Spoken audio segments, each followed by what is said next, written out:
I forgot your birthday. That was the sentence that ended my old life. Not a punch, not a gunshot. 4 words tossed like gum on the sidewalk. 4 words said while my wife laughed in someone else's car on speakerphone, and my own mother laughed in the background, like that was the funniest thing she ever heard. Jason got us on the list, my wife said. It's that rooftop tequila thing in the city. You get it, right? Rain check? Love you. I was standing in our kitchen in Harbor Point, with a sad supermarket sheet cake on the counter, the kind with frosting that tastes like chemicals and lies. I had lit candles shaped like a 3 and an 8, because that is how old I was turning. 38. You think by 38, you have a couple people who can stay in a room with you for an hour without acting like it is jury duty. On the phone, behind my wife, I heard my brother laughing. He's fine. Dan's not big on birthdays anyway. Then my mother, talking like I was a kid who'd spilled juice. You know how your brother is, he gets all sensitive. We'll make it up to you Sunday. Don't pout. Don't pout. Love you, my wife said again, right before she hung up. The way people say thanks when the waiter brings extra napkins. That was the last birthday I ever had. That night I made one promise to myself. I didn't say it out loud. I didn't smash the cake. I didn't cry. I didn't throw a plate. I just stared at that empty doorway and I made the promise in my head, quiet and clean. I will not be your backup generator anymore. Nobody heard me say it. That was their first mistake. You think revenge is just between husband, wife, and the guy she cheated with. That's amateur thinking. Revenge is an ecosystem. Everybody who made you feel small gets a seat. So when she called me, 2 weeks into my little campaign, and said, "We're doing brunch. Are you coming? Or are you still pouting?" I said, "I'll be there." Melissa was there when I walked in. So was Jason. That was interesting. They were sitting at the cheap dining table like honored guests. Melissa with her perfect ponytail and clean makeup and soft sweater you wear to look approachable in apology videos. Jason in a fitted shirt, trying to look casual, even though his forearm had a bandage under the cuff, and he smelled like he'd bathed in Febreze and cheap car freshener. Guess the shrimp did its job. My brother Kyle sat on the couch in a tank top, scrolling his phone. He glanced up, smirked, and said, "Oh, look who decided to rejoin society." My dad sat in his recliner pretending to read the sports page. My dad does silence like it's a skill set. Lacey was there too, on the love seat, pretending she just happened to stop by with a plastic container of muffins from ShopRite. I could see her phone face down on her thigh, camera already rolling. I could see the tiny red reflection in the black. Good girl, Lacey. "Sit," my mother said like I was a dog. "We need to clear the air." Clear the air. Jason leaned forward like a guidance counselor. "Dan," he said with this fake warm voice, "man to man, you've been putting stuff out there that's not fair to Melissa or to me or to this whole family, and it's starting to create a narrative that I feel like we should address before it gets uglier, you know?" Narrative. Look at that. My guy watches one TED Talk and thinks he's a crisis PR team. I set my phone on the table. I smiled. "Okay," I said. "Let's address it." Melissa folded her hands on the table like she was going to pray. "Dan," she said carefully, "I know you've been hurt. I know you feel like people haven't been there for you, and I am sorry if you felt alone on your birthday or whatever. I am.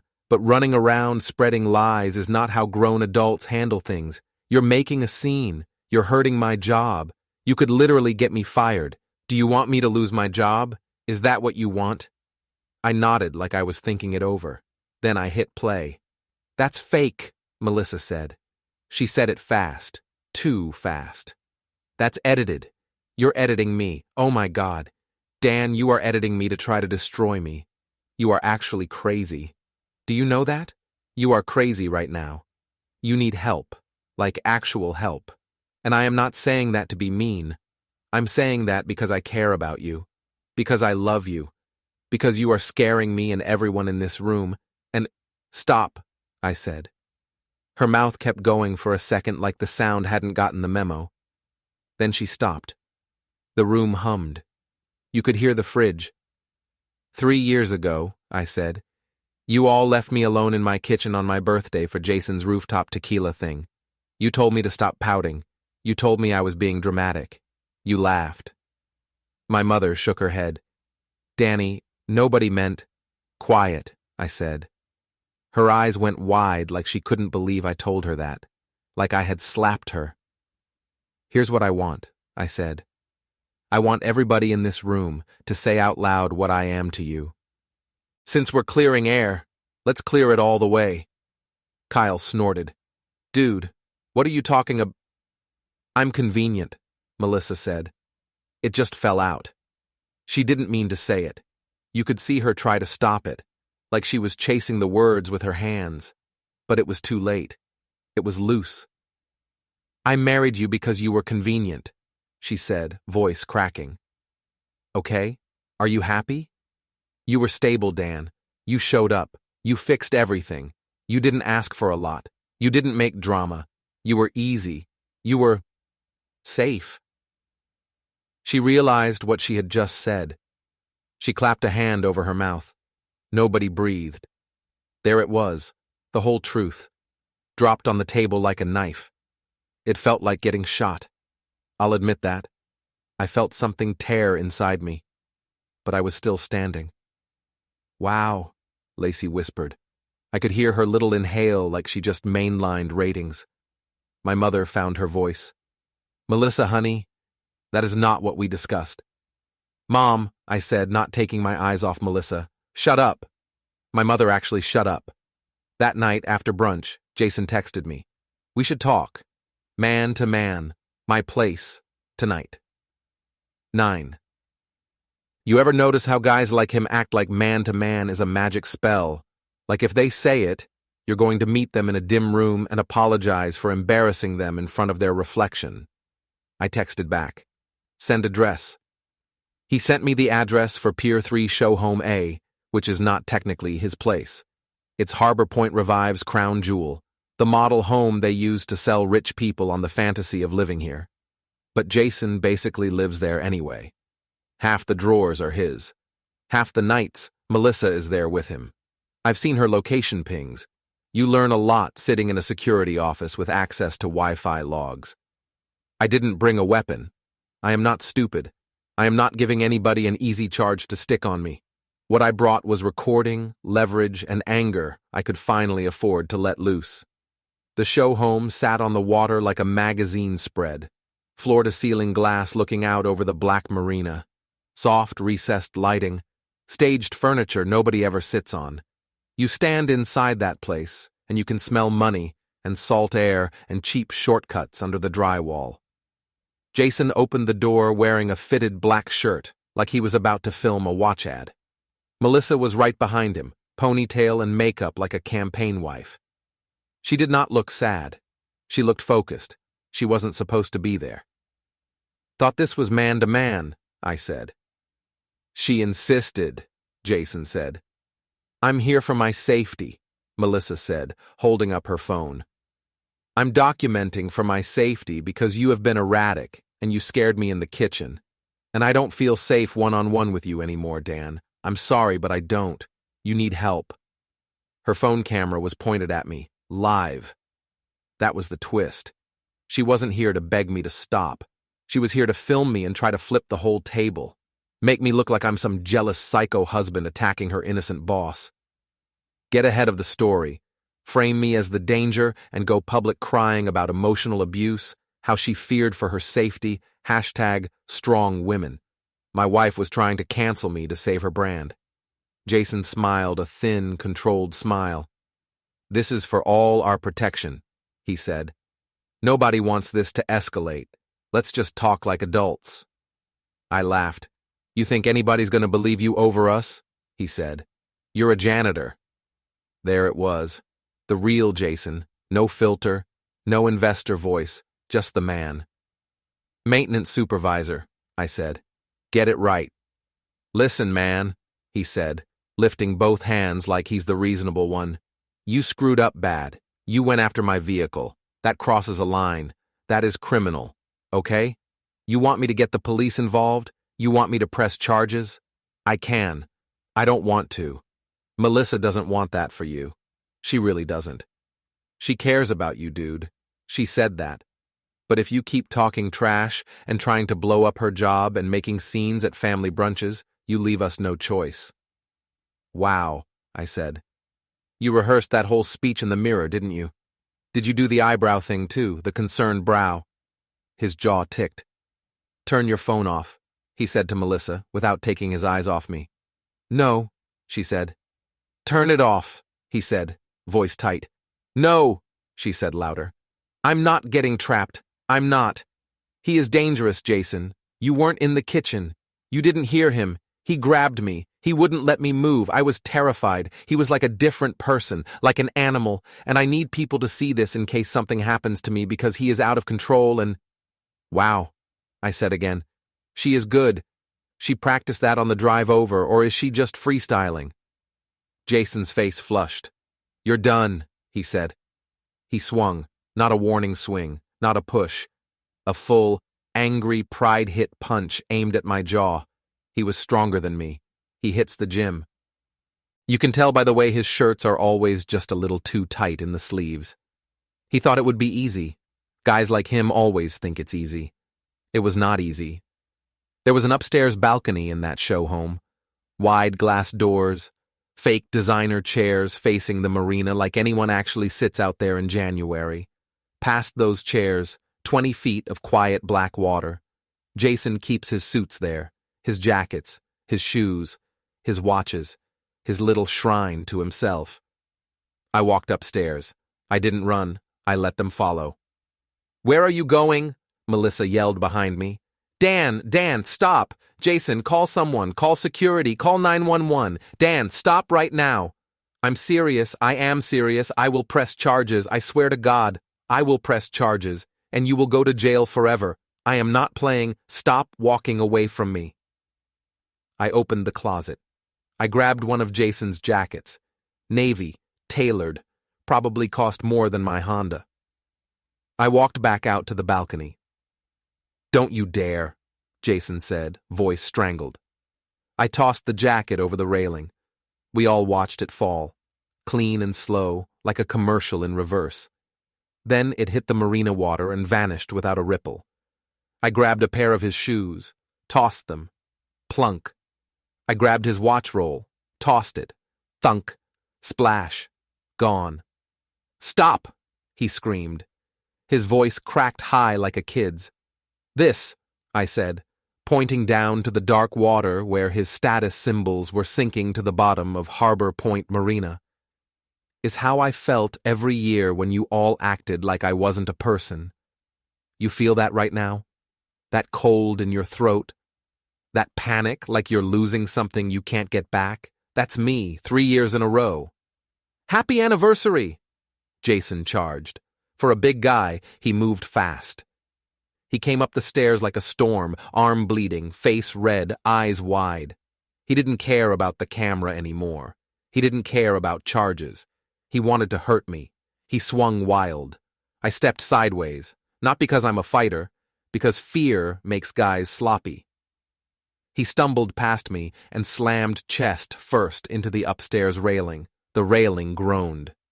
Now here's the thing about Harbor Point Revive's beautiful $1 million show homes. They are made fast.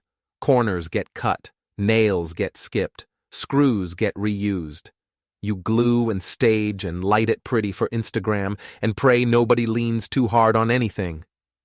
Jason leaned too hard. The railing bent and gave with a deep pop. Not a full break. Just enough. Enough that his body lurched forward, and for a second, his whole weight was pitched over open water, and he had nothing under him but air and 30 years of entitlement. He screamed. He grabbed the railing with his good hand and clung like a cat on a windowsill. Melissa screamed his name like she loved him, and maybe in some way she did, but what I heard under it was fear of losing her pipeline. I stood there 2 feet away, watching him shake. My heart was steady. See what happens when you cut corners, I said softly. That'll sound great when buyers start asking about safety, Jay. You want that story out there? Luxury Harbor Point homes, railings so cheap they fold if you breathe on them. How's that gonna play with investors? His eyes snapped to mine, wide, terrified. Don't, he whispered. Don't you dare. Oh, now he was begging. Thought you weren't scared of me, I said. I reached out. He flinched like I was about to push him. I didn't push him. I grabbed his shirt collar and hauled him back onto the balcony. He collapsed on the fake designer rug, panting, clutching his bleeding arm and staring at me like I was a ghost he couldn't get rid of. Down below, the marina water was swallowing his money. Melissa was shaking. Her phone was still up, still recording, still live streaming to whoever she thought would save her. Her mascara had run. Her perfect ponytail had come loose. Her face was blotchy red. She didn't look curated anymore. She looked like Harbor Point, raw and scared and angry and cheap. This is assault, she said. Her voice shook so hard the words rattled. You are done, Dan. You are actually done. You just ruined your entire life in front of witnesses. You are going to jail forever. I am sending this to HR. I am sending this to the cops. I am sending this to everyone. I am telling everyone you threatened me. You put your hands on me. You terrorized me. You terrorized Jason. You stalked us. You sabotaged his car. You harassed my friends. You invaded my privacy. Mel, I said. She kept talking, voice going higher, panic chewing the edges. Mel, I said again, louder. She finally snapped her mouth shut.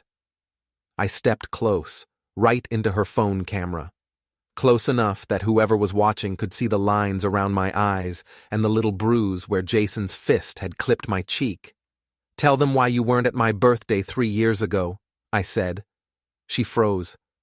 I swear to God, she whispered. Do not do this. Dan, don't. Tell them, I said. Her eyes were huge, wet, wild. He is manipulating me, she said to the phone. He is trying to gaslight me and make me... Okay, I said, I'll tell them. I looked straight into her camera, like a hostage video, except I was the one in control. Hi, Harbor Point, I said. This is Melissa Rivera. You know her. She loves to post about supporting local businesses and staying loyal and all that. Fun fact. On my 38th birthday, Melissa and my entire family ditched me in my kitchen to go to a rooftop party with her boss here. She called me inconvenient. Tonight you heard her call me convenient. She's been sleeping with her boss in empty offices while I was fixing her mother's sink. She tells people I'm dangerous now because she needs a story that isn't, I'm selfish and I got caught. Stop it, she hissed. You use people, I said. That's who you are. She lunged at me then, slapped for my face. And here is the part I loved most. She forgot her phone was still recording. She forgot Lacey was watching.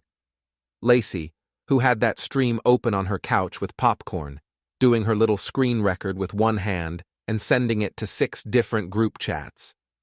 Harbor Point Real Talk, Harbor Moms, Waterfront Fit Girls. She forgot half this town had already heard her say I was convenient. Melissa's slap missed. She stumbled forward and her own phone caught her face, red, twisted, spitting. I owe you nothing, you pathetic maintenance little... She cut herself off. Too late. The internet doesn't need full sentences. It just needs the first half. Down below, in the parking lot, I heard sirens. Distant at first, then closer, bouncing off the glass and water. Blue and red started flashing against the white walls of the show home, painting Melissa's shaking face in police colors. Somebody in the fancy units next door must have called and said there's yelling, there's banging, send someone. Harbor Point cops love a domestic disturbance call in the rich part of the pier. They show up fast for that. Jason sat against the cracked railing, clutching his arm, shaking, staring at me with this wide animal look. Melissa dropped to her knees on the rug, still holding her phone, still live. Mascara streaked down her face like melted ink. The comments were already lighting up her screen. I could see little hearts popping and vanishing. I could see Lacey's name bubble up. I couldn't read the words, but I could guess. I looked at both of them. My wife, who married me for convenience and thought she could spin me into a villain to save her job. Her boss, who called me a dog and learned I bite. My heartbeat was steady. My hands were steady. The buzz under my skin felt like clean electricity. I walked past them. Down the stairs, through the staged kitchen where nobody ever cooked, and the fake fruit bowl on the quartz island. Out the front door, into the cold Harbor Point rain. Sirens were close now. Real close. I didn't run. I stepped into the night air and breathed. Happy birthday to me, I thought. Happy birthday to me, I said out loud.